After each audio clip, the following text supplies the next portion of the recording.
cadet, and guess what, guys? She is back. I am so thrilled to welcome back the fantabulous Miss Sweet D, Danica Jenelle. How are you doing? So excited. I'm home for now, and then soon I'll be in a different home. But here I am. I made it, and I did it, and here we are. And I'm very, very excited about today's guest.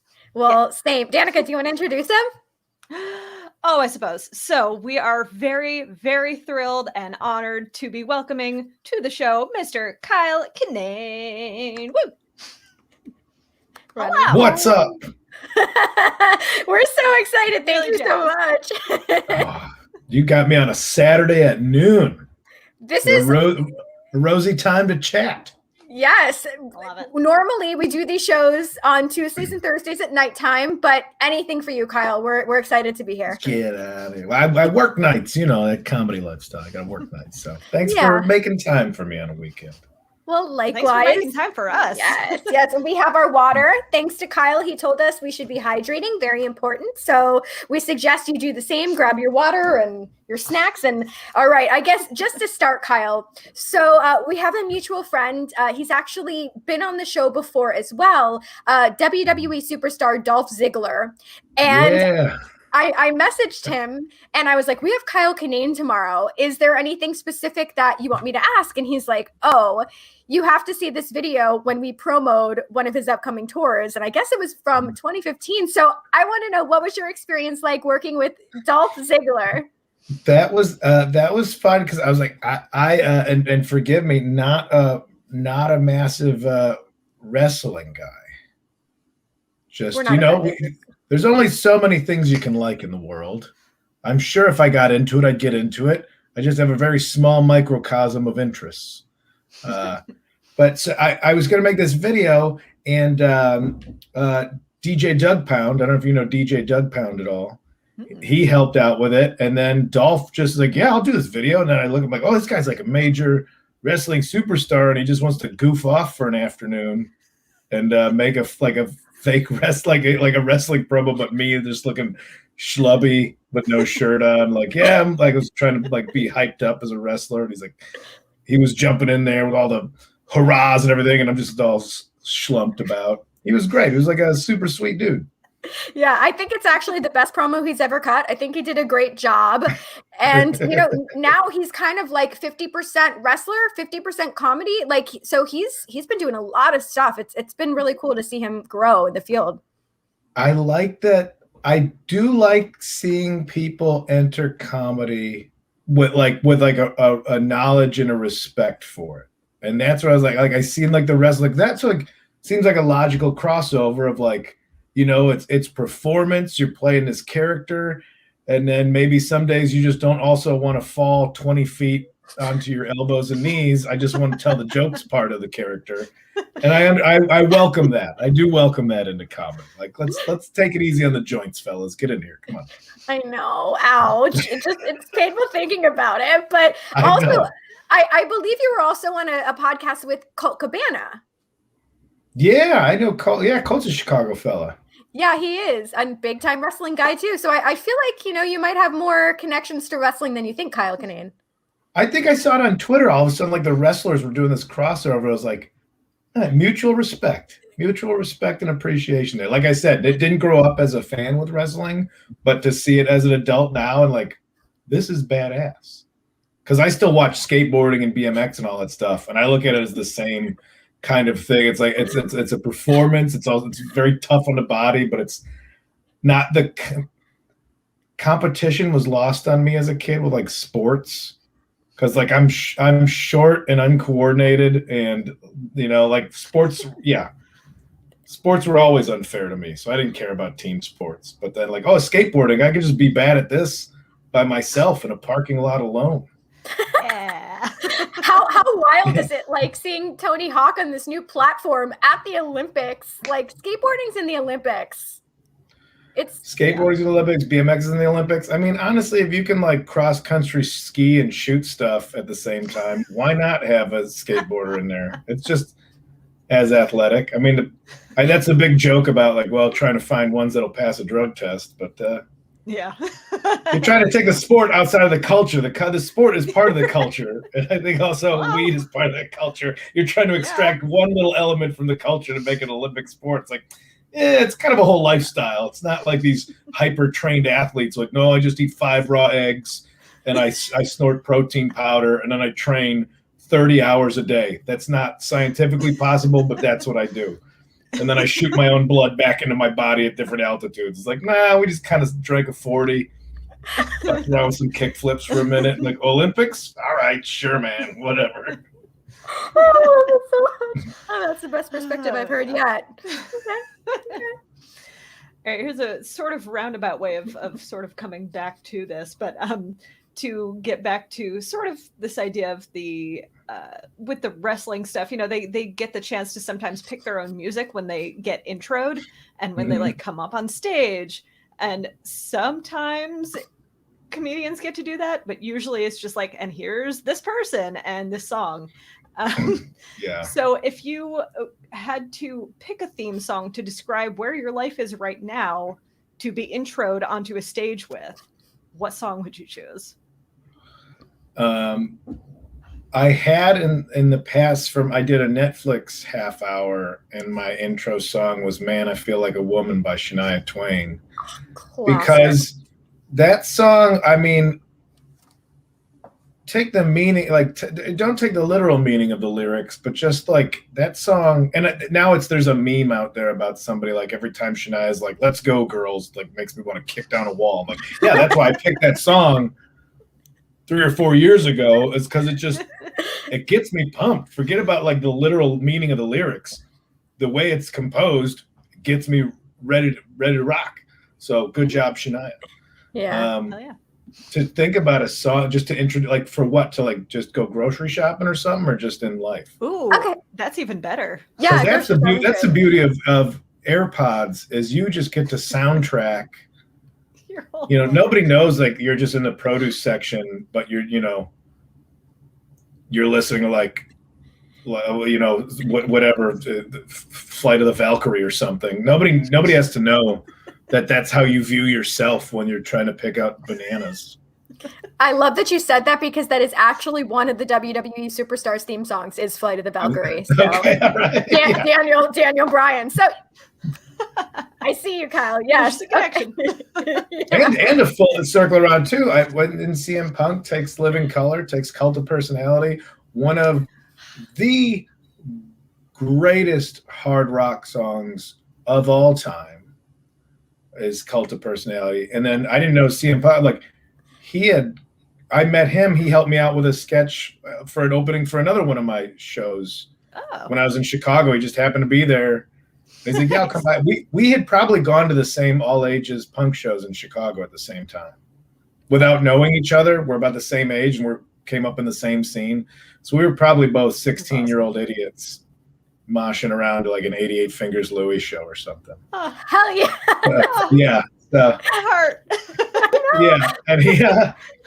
And I was at a friend's house, they were watching it, and he came out to Living Color. I'm like, man, I still hold that that's one of the best songs, just straight up best songs ever. Yeah, and he's getting ready to actually come back to wrestling, so hopefully he still keeps the same song. If I remember correctly, they're going on tour with Hoobastank. Is that like a weird mashup, Hoobastank and In Living Color? I don't see the crossover here. Well, In Living Color is the television show. Oh no, Living Color is the Living Color. If Hoobastank was just opening for several Wayans brothers, that would also be a very interesting show. You might get my money for a ticket for that. Honestly, I'd say that. Not to knock Hoobastank, but the only thing I remember about Hoobastank was for a time Denny's was doing meals that bands would design, and there was a Hooba burrito at Denny's. Hoobastank had a burrito. I couldn't tell you a song. I couldn't tell you a song that they sang, but there was a Hoobarito at Denny's and at the time I don't think I like this band enough to try their burrito. You didn't try it, eh? Oh man. Yeah. I remember Denny's had the Lord of the Rings breakfast. do you remember there was this like one professional eater that went and had the entire like Hobbit breakfast? I can't even imagine. Oh, Denny's. Yeah. I'm just the phrase professional eater is such what a delightful first world crown to wear. Well, I know you guys eat, but I'm happen to be a professional eater. I feel like I could eat professionally, but I remember they once disqualified that guy from the hot dog eating contest because they said the makeup of his body was abnormal, so he was no longer able to compete with the amateurs. Do you remember that whole scandal? Kobayashi? Yeah, was that his name? It's the Japanese guy, isn't it? Yeah. Oh man. Yeah. Well, now this is like such a smaller reflection of the larger issue about sports and who can compete in what given their body composition or gender. I'm like, wow, I didn't know it was affecting. I thought professional eating would be safe from these more conventional sports aspects, but it's even reached our professional eaters. Boy, what a social issue we're dealing with. Nothing is safe. When does that go to the Olympics? When does professional eating get to the Olympics? And hopefully 2024. Yeah. 2024. Fingers crossed. Gold medal, a gold medal, and a heart attack you get for coming away with that. I don't know. I mean, I feel like we shouldn't rule it out for the Winter Olympics too. Those are coming up. Of course. Yeah, this one ends. The next one starts in February. Pretty crazy, but yeah. I just didn't know the cuisine changes between the winter and the summer. Is it Well, it's hot dogs versus like milkshakes or something, right? Yeah. Does it go like what's in season? What ingredients are available? Yeah. We might have to Squash be versus green beans. More stews, more soups and stews in the winter time. Yeah. Borscht. Borscht. There's no stew. Nobody's going for gallons. It's always individual items, like how many hot dogs, but not the physical, like what actual measurement. Volume. Yeah, what's the volume? I want to know. I want to see literal volume. I want to see chicken noodle soup by the gallon. That's what I want to see. I feel like you would win that one. Who, me? You would win a chicken noodle soup competition for sure. Yeah. Thank you. I don't know. Are you a real soup freak? I don't know. I've never labeled lived myself on chicken noodle soup forever. Okay. We grew up together, so we know too much about each other. Yeah, that's true. You go out, you try to get the flu beforehand. That's like the equivalent of what's his name doping his own blood. It's like you get flu beforehand, so then all you want is soup anyway. Yeah, see, for me, it's lick a bunch of doorknobs. That's all it takes. Yeah. That's the Lance Armstrong move of like, I got myself sick. I was gonna say for me it was matzo ball soup because that's the Jewish penicillin, and I could have barrels of matzo ball soup. I think. What about you, Kyle? What could you? Well, I think pho. I think I can do pho. Fuck yeah. Although I say that right now, but I wind up going, I get a large bowl and then like an iced tea. And by the end, I'm like, I think I just drank a lake. Like, I'm like, why did I do this? So I'm all talk. I'm all hype. Can't back it up. All right. Well, one of the other things we wanted to ask about was how did you end up celebrating performing in all 50 states, which is a very huge feat? Oh, yeah. Yeah, that went down. How I wanted to celebrate versus how I actually celebrated. I didn't even know it was a celebration. It's kind of, you have your own little milestones. Just something for yourself. Like, oh, I'm proud of myself for this. I don't expect other people to say good job, but I'm glad I did it. And as a comedian to like get all fit, the fact that I got Hawaii and Alaska before the contiguous. What's God? Contiguous? Yes. See? Contiguous. There you go. Is it contiguous? I don't know. I also said in living color. Continental also. Continental. That's the one I was looking for. There contiguous, correct by the word, but continental United States is the one I had in my head. The one that's like that. Thank you both for getting me through that. We're here for the English help. You get me. I'm saying catch me on a noon on a Saturday after a rock concert Friday night. I'm like, all right, let's get the brain cells. But no, I wound up being. I got sick. I have a gout, hence the water. Everybody drink water. Don't get gout. So I kind of just limped to a Walmart pharmacy in Bozeman, Montana. That's how I celebrated playing all 50 states, as I sat on a chair in the pharmacy drinking tart cherry juice, waiting for my prescriptions to come in. Sounds fun. Yeah, you can feel young all you want, but that time's real. That time is going to get you. So I sat there, but after I got home, I kind of felt like I don't have it here. Where I used to live, I had one of those big pull-down wall maps that you would see in grade school of the United States, of the continental United States. And I would circle every city I played in. And I kind of would look at that as like, all right, I got to get to here. I got to get to here. Because I would see where I didn't have marker made on it. And so I still have that map somewhere. I'll probably unfurl it just to mark off the spots, roll it back up, put it away. Which state would you mention? Go ahead. Sorry. I'm really sad that I didn't realize that you were in Laramie when I was in Wyoming. It's sad. Oh, yeah. Yeah, that came out of nowhere. So it was so nice that, like, I'm very lucky that I could just go online and be like, hey, I'd like to do a show. I don't care where. It's not, I'm not looking for money for these things as my own little vanity. I need to play these states. And a fan and comedian hooked it up for me, and cool. It was great. It was awesome. It was like a little dive bar, and it was a real good time. Awesome. So sorry to have missed you. Danica was out there for about like 2 months, and every time we did a stream, she had to find internet because apparently nowhere she was staying had internet yet. Yeah, they were a little behind the Lander, so yeah. Okay, so where's Lander? Is that just? So it's on the west side, so like where the Wind Rivers kind of end. It's right at the base of the Wind Rivers. Yeah. And what were you doing there for? Okay, what were you doing there for 2 months? Well, I was in Vegas for a while, and then I was only in Wyoming for a couple weeks, but it was for my father-in-law's memorial. Oh, okay. All right. Yeah, beautiful place though. Yeah. Place for it. Well, Kyle, what would you say, like, which state has the worst hecklers? Oh, man. Do I try to safeguard myself by saying a state, and that way then you could always say, like, which city is nice in that state, or do I go by city? This is up to you. I think okay. In trying to be as political as possible, I'll say that certain areas have different attitudes towards entertainment.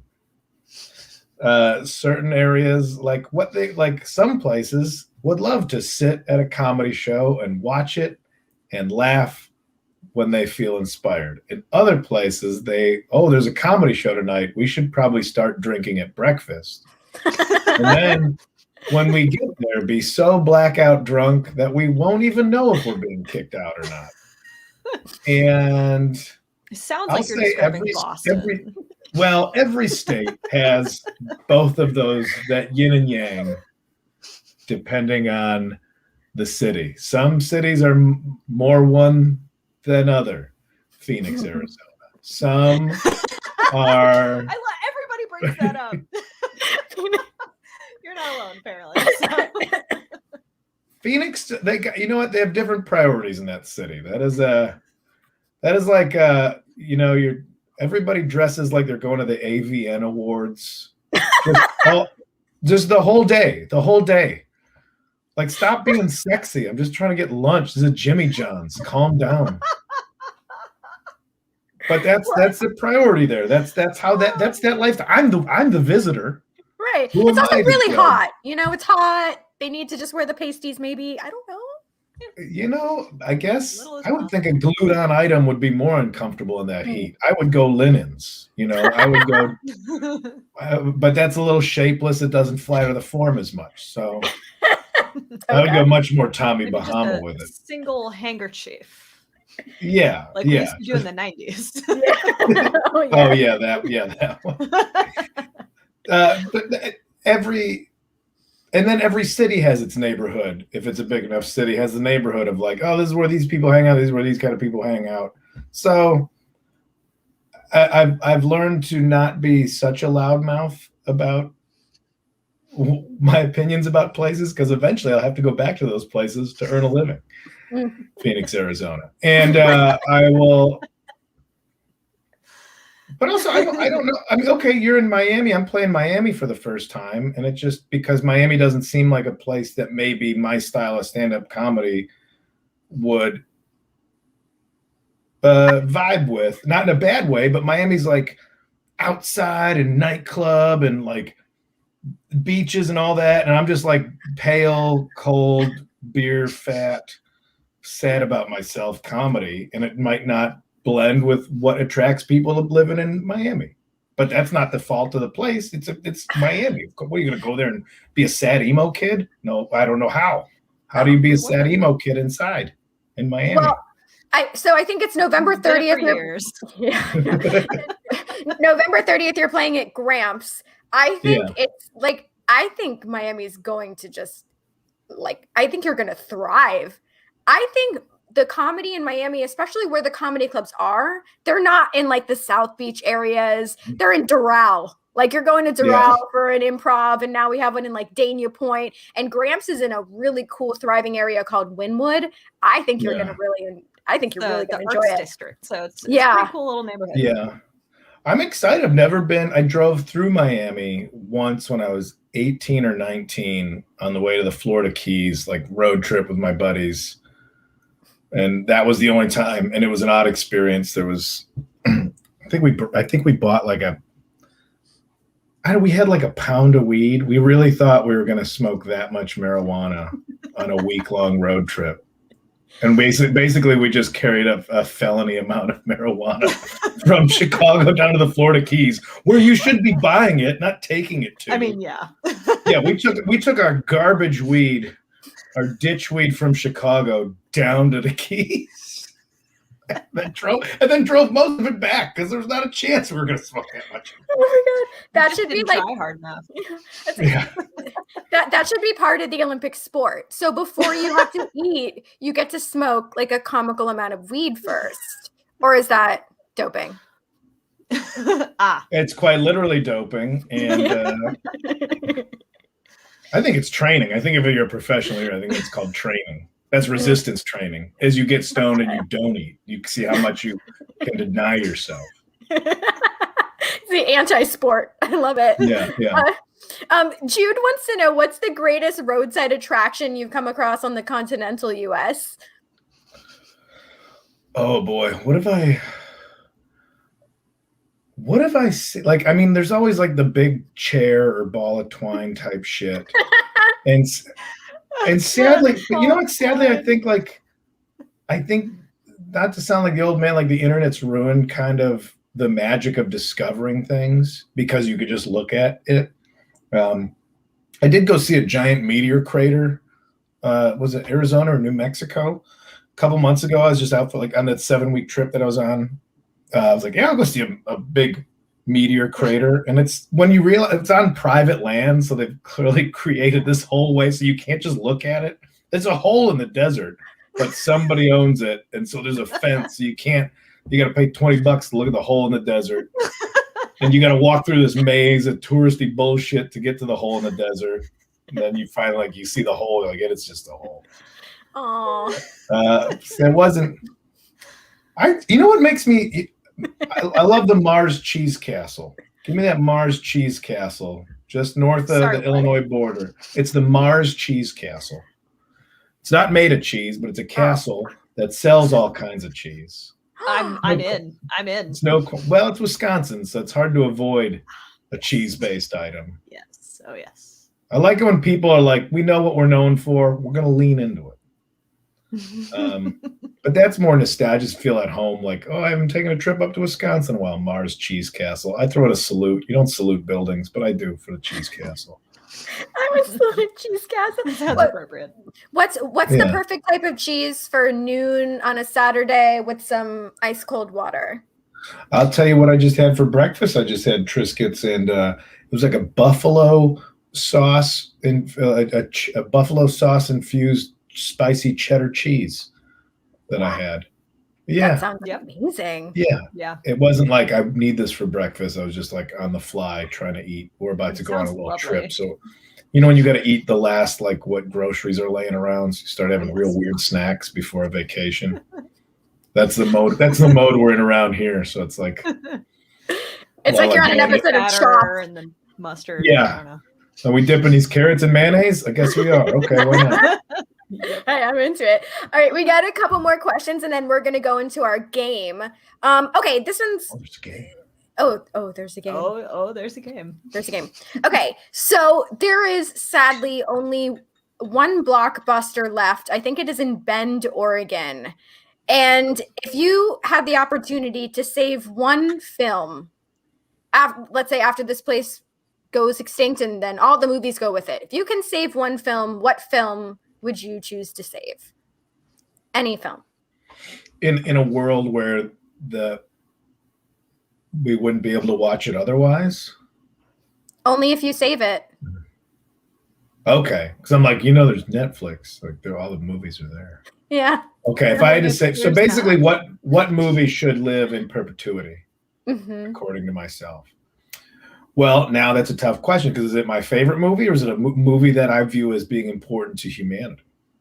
Let's go with you. Yeah, up to you. One of each. Two movies. Favorite movie? Shit. I love that movie. I would be holding Big Trouble in Little China and Raising Arizona in each hand, and having a very difficult time. I would be torn as far as to which that I think brings fun and joy. But I think as far as quality of movie, I would go maybe Raising Arizona. Okay.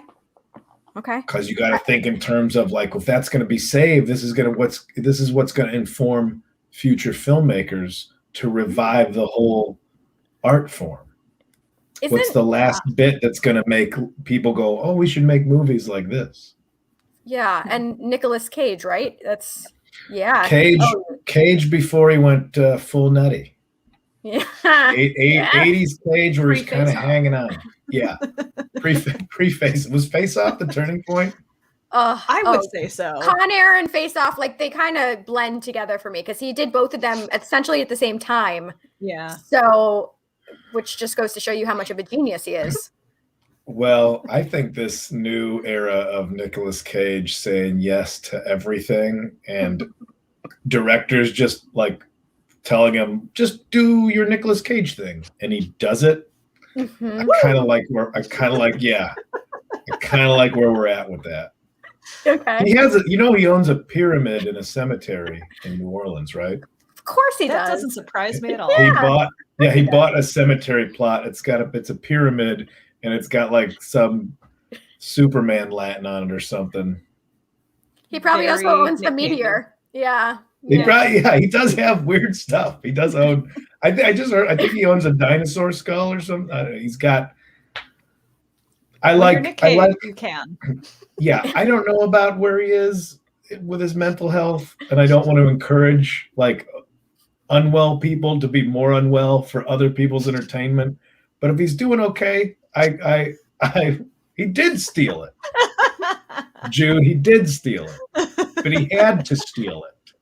For the good of whatever the continental, whatever it was. For the continental United States. Yeah, this is full circle. Okay, so I love this question from Michael. I hope I'm pronouncing that right. And it kind of leads me into another question that Danica and I do comic conventions. So, we're surrounded constantly by people in cosplay, dressing up as whatever they want to be. This person wants to know if you're related to Grizzly Adams. I think our follow-up question would be, if you were to go to a convention, who would you want to cosplay as? Because we think your Randy Quaid cosplay is right on point. I get Randy Quaid. I think I relate to Cousin Eddie. I was in a van for 7 weeks. I did have a lot of shitters full moments. I guess if cosplay, like I think I could pull off that dude from God of War too, like a real emaciated. Was only eating bowling alley snacks. God of War. but the guy with the red paint. I don't know the names. I'm bad. It's Kratos. It's Kratos. Okay. Yeah. I'm like a shitty Kratos. I'm like real dumpy stand-in Kratos would be fun. I love it. Can't really hold the axe. It's too heavy. Can I get a lighter one of these? Well, like, not to bring up Nicolas Cage again, but I will. I really wanted to see him as the Tiger King before that script, I guess, the whole project got sacked. That would have been so fun, right? Was that a thing? Was he going to do that? Yeah. Or is it just Nicolas Cage saying yes to any idea somebody tweets at him? Both. I'm sure that's part of it, but yeah. Okay, sure. That's my terrible Nicolas Cage impression. Okay. It's better than ours. So even though Danica, I liked your Con Air, or no, your Face Off impression that you did with the woo. That was it's not bad. It's not bad at all. I don't have the full range of motion in this office, so yeah. Or the priest outfit. Yeah. All right, Danica, what you got? Oh, let's see. We did want to mention your comedy album Trampoline in a Ditch came out during the pandemic. And so first of all, what was that like trying to put that together during the pandemic? And I was also curious about where the idea to do the animated short came from, because it's very cute. Sure. Oh, thanks. Yeah, that actually got recorded in 2019. And it was just a matter of like,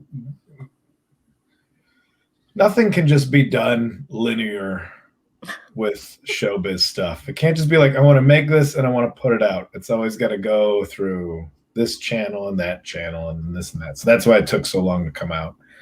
It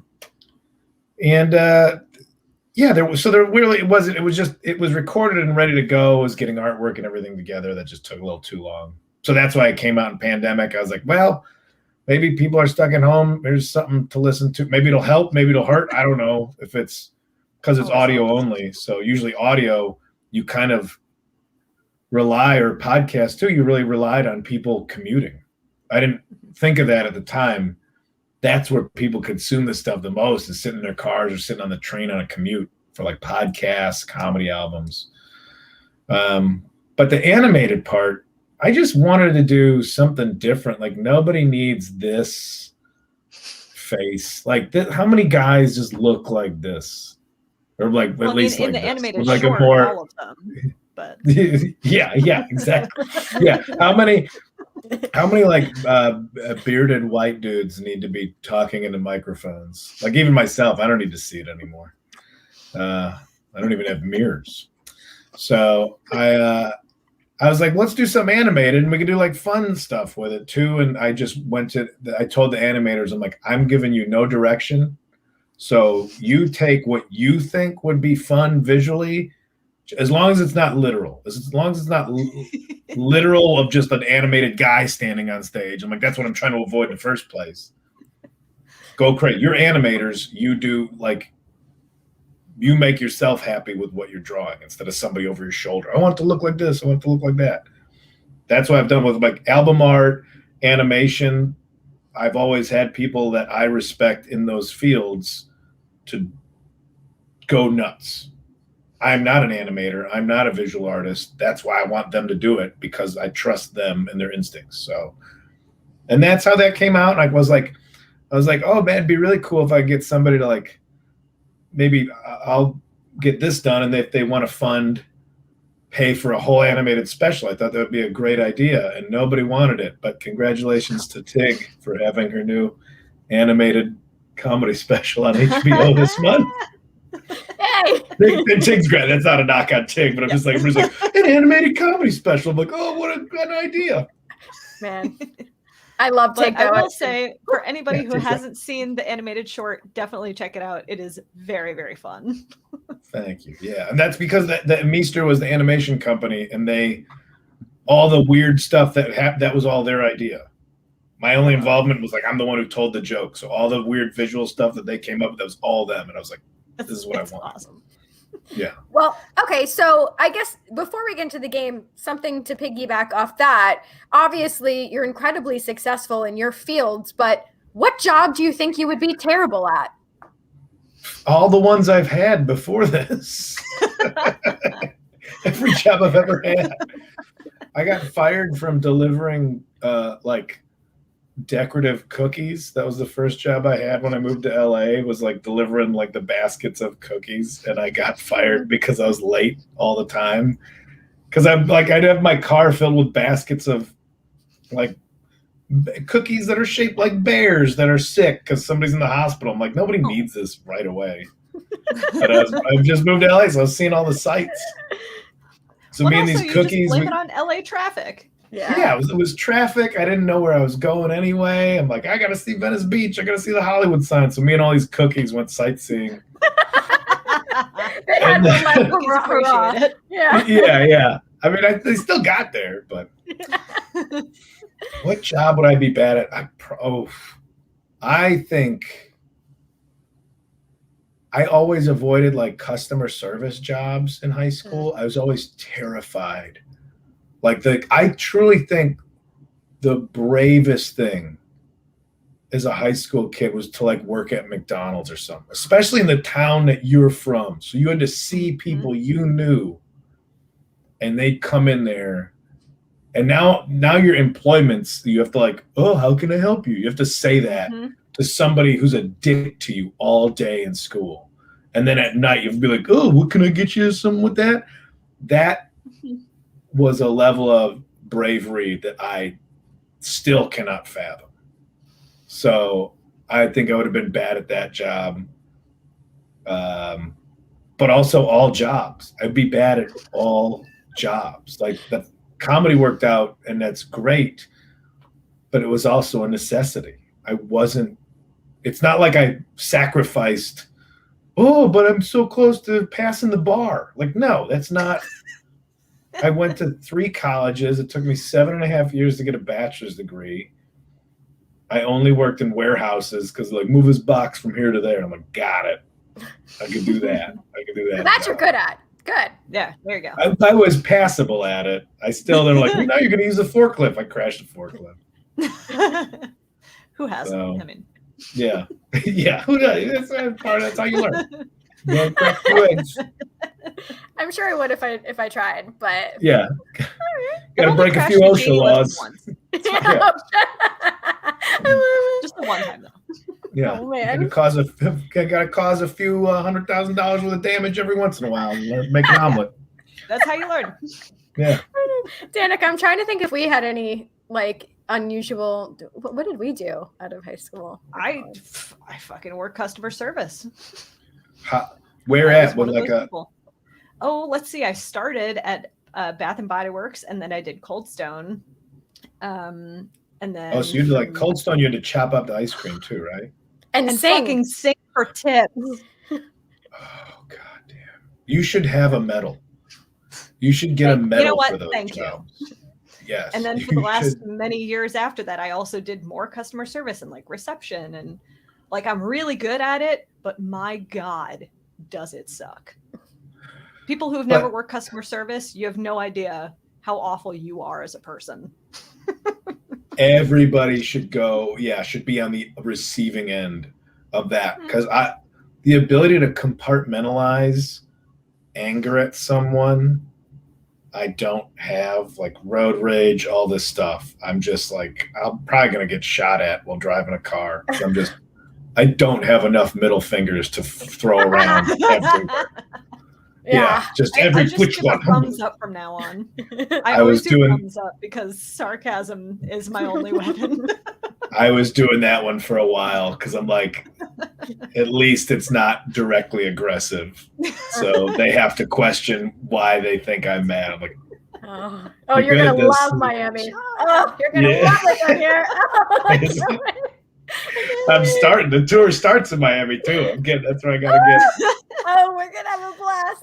Yeah, I was thinking my like main job like out of high school, and I'm still dabbling in it, was a princess like impersonator. So now, because Frozen was like the big thing, so I was a Princess Anna impersonator. So I had to deal with like the angry like parents, but the kids were great. Yeah, no, the kids are fine. They just want you to sing in their faces, but yeah. Oh, so that's what you just have to go to birthday parties and sing in kids' faces. I feel like that is something I could do now. Not hired, but a thing I can do. We're always looking for more princesses, so we can. Ain't that the world, though? We're always looking for more princesses. Well, on that note, On that note. we have a game we're going to play. This is a game of Would You Rather. There is no wrong answers. So we're going to... No, you're going to do great. You're going to do great. Danica, do you want to do the first one? Oh, sure. Let's go for it. All right. Would you rather eat snacks provided in a Patton Oswalt green room or eat snacks provided in a Daniel Tosh green room? Oh, is this... in relation to I've worked with both these guys, and I'll be honest, I ate real good. I was on tour with Daniel Tosh for a month, and it was on a tour bus, and every night on the bus was just 5 menus from all the best restaurants in whatever city we're in. He's like, pick out dinner. And so every night I ate, so I'm going to go Tosh. That was no offense to Patton, but I was never on a tour in a fine dining establishment. Tosh, he eats well. Good to know. Because Nice. some people have really weird riders. Like they'll be like, oh, if the couch is white, I can't sit in it. Or like I need a plethora of only green onion. Like it's just I don't get it. I get to have a rider, but I always feel bad. I'm like, I don't know, like 6 Budweisers and a veggie plate. Like I never want to ask for too much. I feel like I'm visiting somebody's house still. I don't have the highfalutenness to ask for anything fancy yet. I feel like that's super fair. Like I like that. All right. Here's the next Would You Rather. So far, so good, Kyle. You're killing it. Okay. Would you rather be stuck in downtown traffic after the Cubs win the World Series or ride the red line during Lollapalooza? Fred, old Freddie. There he is. I'll tell you, I was on, it wasn't, I don't think it was red eye. There was a brown line up north, and we had gone to see the Mighty Mighty Boss Tones. And so my buddy had like the suspenders and everything on.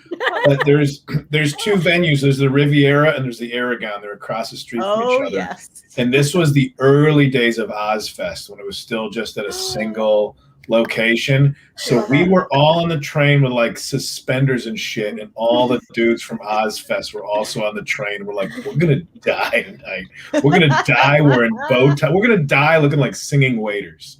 And but I still think I'm gonna go red line during Lollapalooza. I think that's a much more interesting crowd to watch rather than the vomiting frat guys of a Cubs win. Also, but congratulate, it was exciting when they won the World Series. Yeah. I was going to say, I feel like what you just explained, the Mighty Mighty Boss Tones versus Ozfest, should have been the plot for Steven Spielberg's upcoming West Side Story. You know what I mean? Like, that's the plot I want to see. Hell yeah. Just the outfits alone, like the skanking guy versus a lone headbanger. Same dances, though. Yeah, they are similar, Dan. They are similar. Yeah, fair enough. All right, here's the next one. All right, next. Would you rather do another episode of Drunk History or do another episode of At Midnight? Oh, I don't know if my liver can handle another episode of Drunk History. You know what? This is where I do relate to wrestlers. Like, I know people are like, well, wrestling's fake, and they're like, it's a show. They're putting on a show. It's entertainment, still athleticism. Say what you want about it. It's athleticism, and it's a dangerous thing to do. Yes. And if it goes wrong, I feel like this was my professional wrestling. Like, I legit drank all those drinks. I think I'm the reason they had to start like putting rules on Drunk History and how it was created. Do they have rules now? Yeah, I didn't know there was rules. There was a lot of like, hey, listen, don't just start drinking all day. We'll let you know when we're on our way there. And you can maybe have one, because it's like, I'm doing Drunk History in 10 hours. Better slam it. Better prime the pump.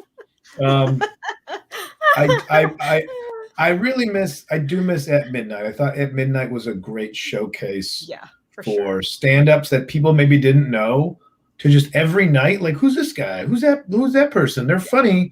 And I didn't even know about him. And then that night you could be like, hey, I'm going to come do a show in your town next week. Here's the dates. And I think it did so much for lesser known comics that I would like At Midnight to just exist again. Whether or not I get to do another episode, I thought it was a valuable show for comics. Did a lot for 100%. Like, was it just because Chris Hardwick was just, I don't want to say the word burned out because he's such a hard worker, but that has to be a big commitment. Like, do you think that's the reason it kind of? Yeah, I think he was kind of on that. He had 1,000 things going on, and maybe some of those things treated him better than the daily grind of At Midnight. I can't say. I don't know why it went away. Yeah. But I thought that show was valuable because a late night set doesn't do as much for comics anymore. Even a Conan spot still doesn't do as much as showing up on At Midnight, and it's every night. You can tune in, like everybody got to play along on Twitter.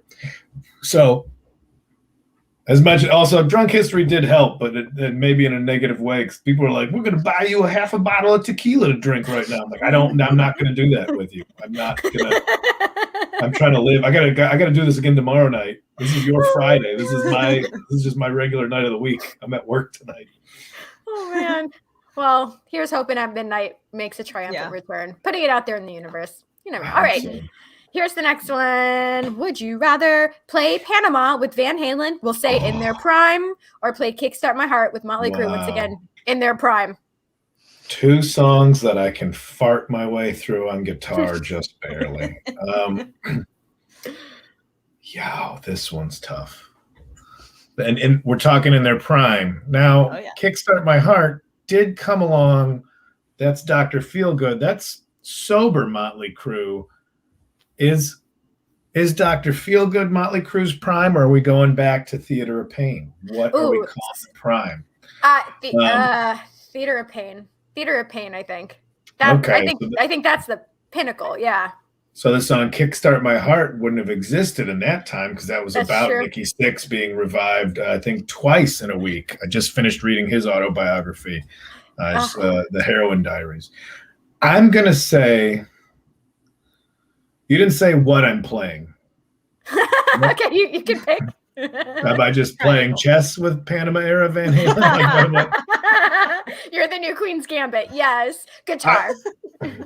I want, and far be it for me to think I could step it, but I want Diamond Dave. I think is a national treasure. I think David Lee Roth exists in a way that people don't appreciate right now. I don't think people realize, like, I put him up there with like Prince or somebody, like, as far as a performer and a singer and just an interesting guy. He was a paramedic after he left Van Halen. He was a paramedic in New York. Yeah. Shit. I've also read his Crazy from the Heat. Excellent book. David Lee Roth's autobiography. I think I got to go. I need to be around Diamond Dave. It's Panama with Van Halen. All right. Okay. Love it. That's a good choice. I love it. Are you going to see the Motley Crue tour when it actually comes through next year? I went and saw Tesla last night. That's why I saw Tesla. Yeah.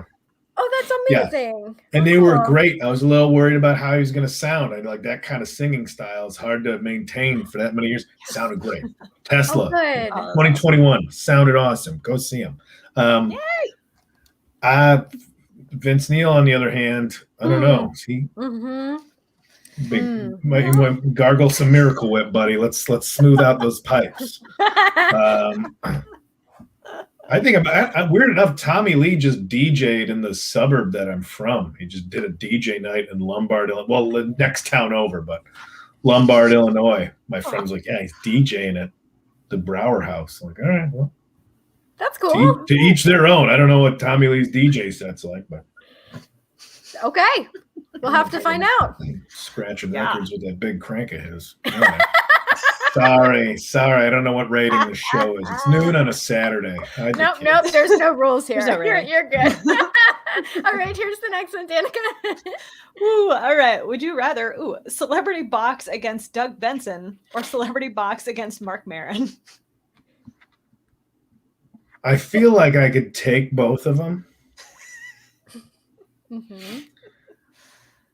I feel like I'd feel bad hitting Doug because I don't think he would know he was boxing. He'd be stoned, and then he'd be like, "Oh, hey, why are you hitting so hard?" Marin, I think, would want to fight back and would also has so much self-hatred that he'd be a good opponent. Ooh. You know, he'd be the guy that like, you can't hit me harder than I can hit myself emotionally. And that would make him a very interesting sparring partner. Okay. Marin. I take Marin. I take Marin. All right. Okay. Yeah. I love we could that. have also asked like Benson or like Dave Anthony. Dave Anthony's got, I think Dave Anthony would fight dirty. He's got nothing to lose. Yeah. Oh, yeah. I don't think Dave Anthony, I don't think Dave's worried about his own reputation, so he'll fight dirty. Fair enough. All right, we got a couple more of these. Okay, here's the next one. Would you rather have a drug sniffing dog that is addicted to drugs, or have a dog that verbally insults everyone it meets? I mean, not to shirk my own paycheck, but you give me Triumph the Insult Comic Dog over. That's would I rather out of any questions you ask me. It's have Triumph the Insult Comic Dog along for the ride. Of any question, that's some of the. Triumph.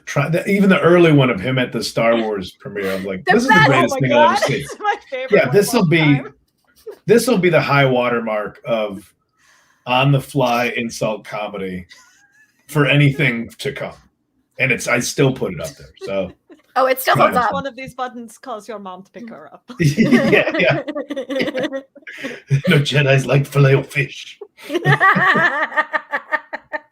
And this is what Danica and I deal with at all the conventions. So it's like I live in that world. If only there was. Oh yeah, okay. I guess so. Yeah, you're at the conventions, aren't you? Oh yeah. You understand the relief that and if you haven't seen him and Jack McBrayer at Wiener Circle in Chicago. Do you know Wiener Circle? Do you know the history of Wiener Circle? But I've never actually been there. It's the employees there verbally abuse the customers. So Triumph the Insult Comic Dog went there and they were insulting each other, and it's something special. Okay, I'm writing it down. I'm gonna watch that right after this. Okay, here's the next one. Danica? All right. Would you rather go back and be roasted by Don Rickles or go back and be roasted by Greg Giraldo? R.I.P. R.I.P. Across the board, Rickles. I got to see Don Rickles a few years back. He was man. Post-mortem. He didn't look good. I don't know why they had him on display like that. It was I found it disrespectful. He was I mean, you could tell he was up there in years, and he was like, it's like an old guy doing old things that people knew him for, and some stuff like, well, hey Don, I don't know if you could say wow. But then he had a couple that like you could tell it was still, the spirit was still in there. And there was sounds like a couple in the front row, and he's like kind of in between bits, and he just looks. He just goes, "What are you holding her hand for? Nobody's trying to take her." God damn! Just so mean. What do you hold her hand for? Nobody's trying to take that. Jesus Christ! And so that was like a little bit of like, oh, Don is he's still a little bit in there. So that's Don Rickles, I think. Okay. All right. 2 more. Here we go. Would you rather guest star on an episode of Always Sunny or guest star on an episode of What We Do in the Shadows? Ooh. I was just watching Always Sunny bloopers yesterday, I think. Well, just to see them like their weird improv, like how they just go off. I think probably What We Do in Shadows, just to play a supernatural being, would be more fun to do. Like, oh yeah, let me be a shitty vampire. That might be, I think for myself, for the role I would get to play, that would be fun. As far as shows that I know more about, It's Always Sunny, but I think I would want to like put on fun makeup and be a ghoul for What We Do in I just Shadows. remembered his name. It's Matt Berry. Oh, Matt Berry. yeah. Okay. Yeah. I was trying to think of it because I just started rewatching Garth. Oh my god. Oh, Garth Marenghi's Dark Place. Dark Place, yeah. Yeah. I just started rewatching it. Like, I am well behind on English shows. The missus introduced me to Peep Show, and I like that a lot. And I need Peep Show. I need to sit and verse myself better in these. In the English IT shows. crowd. IT. Oh yeah. Okay. All right. Oh my. Well, so because Dark Place has Richard Ayoade and Matt Berry, and it's before IT Crowd, which also has Chris O'Dowd, and it's IT Crowd is just like, and Black Books. Okay. I need this stuff. I sit and I just start watching crap, and then I lock into it. I'm watching Manifest. Bad show. Is it? I don't know that one. Bad show. Is that But Netflix? I've watched so many of them, hoping it's going to get better, that I'm just throwing good money after bad on this thing. Yep. Maybe the next episode will make sense. Nope. Where are we at? Season 1 is 14 episodes. What are you doing? I'll be watching stuff I like. Okay. Well, I hope you wrote down those recommendations from Danica. So, Yeah. all right. More. All right. We got one final question. Oh yeah. All right. Would you rather have all your favorite songs covered by Creed, or have your favorite movie from childhood rebooted by Tommy Wiseau? Well, okay. Tommy Wiseau and Nicolas Cage right now, maybe the same guy. So I've never seen them in a room together. Tommy Wiseau No. as H.I. McDonough Oh God. in Raising Arizona. Oh God. Okay. Okay. Might Ouch. work amazing. Mhm. Never know till you try. That's something I'd like to see. I would rather have my movie reinterpreted than the music that I loved. Okay. Although that being said, I love a cover song. True. I love people hate cover songs. I love them. Is there one that stands out to you? I mean, I just for feeling good, I always throw on Me First and the Gimme Gimmes. It's just a good like I'm just trying to party by myself. Just trying to have a little good time here. A Veil doing Pink Houses is a real it's a real shake your foundation kind of cover as far as the sarcasm of the song Pink Houses is implying about the American dream and how A Veil just tears it down. This is a much longer conversation. I can just start listing off all kinds of stuff. We'll Dinosaur Jr. doing Just Like Heaven. Yeah, come on. Oh, Dinosaur Jr. Mm-hmm. Oh, love it. Well, Kyle, since we have kept you for an hour on this beautiful Saturday afternoon, is there any final thoughts you want to leave us with? Final thoughts? Oh, I don't. I barely had first thoughts. I don't know. It's only 1 p.m. Just getting going. I got inspired. I'm going to play some Tesla on guitar. I got so excited seeing him last night. Juiced up on coffee, but no. I don't know. I got thoughts. Okay, well, we have. I'm going to do chores. That's what I got to do. We have our graphic. Here, we have thoughts for you. There you go. To see all this upcoming tour dates, visit KyleKinane.com. I'm really excited for your event in Miami. I really look forward to it. So it's going to be a lot of fun. Yay. Awesome. Well, I guess let's also, if Jude, I don't know if you have the graphic ready for our upcoming guest that we have. He's ready. Okay. So on Thursday, we have Karen Carnival. She is from X-Files and Planet of the Apes and Snowpiercer and a bunch of cool stuff. Nice. Yeah. The following Tuesday, Levi Cooper. He's a wrestler. Following Tuesday after that, Chelsea Green, another wrestler. And then that Thursday, we have Matthew Embry from the RX Bandits. And then we're rounding out the month, bringing back Greg Proops before he hits the road with Who's Live. But Kyle, thank you so much. This has been so much fun. Yeah, thanks for having me. Yay. Well, we hope you enjoy the rest of your day. Hope that you're drinking all your water. And I guess we'll see you guys real soon. Bye, everybody. Bye-bye.